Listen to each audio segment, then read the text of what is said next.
Good day. This is Mike Bragg, Dallam Hardy County Extension Agent. We're back in our cotton trial.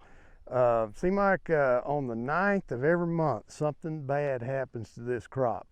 And I'll recap some of that. On the 9th of June, June, we had sustained winds of 55 miles an hour. Thank goodness we planted in high residue corn and we didn't lose a stand, but it wasn't good for a crop.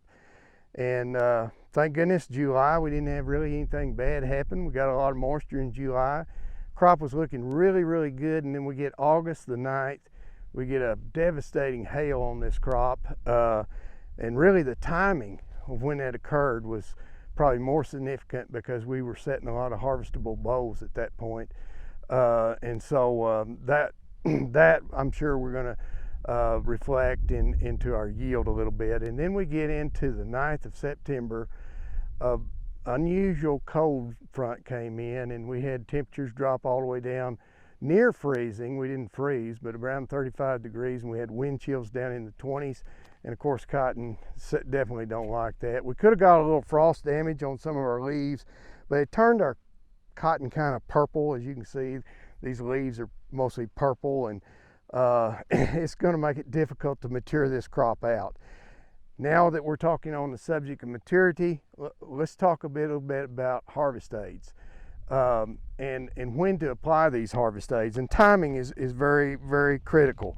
A defoliant is a herbicide type harvest aid, and it basically causes leaf injury. The defoliant, the herbicide, causes the leaf injury, which causes the production of ethylene, which is going to cause that leaf to dry up and fall off the plant.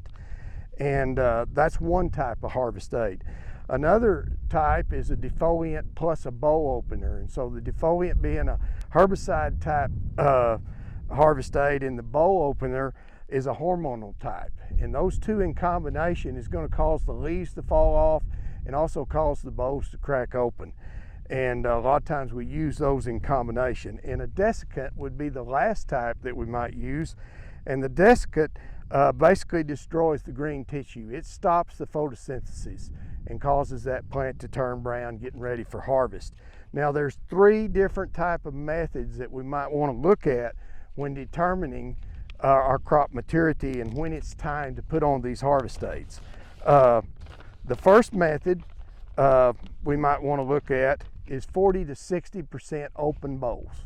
And so we just go through here, we look at all the open bolls and just do some counts and see if we've got 40% to 60%. In this particular field, I don't think we're anywhere near that, but that's one method that we would use. Another method that we might use would be nodes above cracked boll. And here's a cracked boll right here.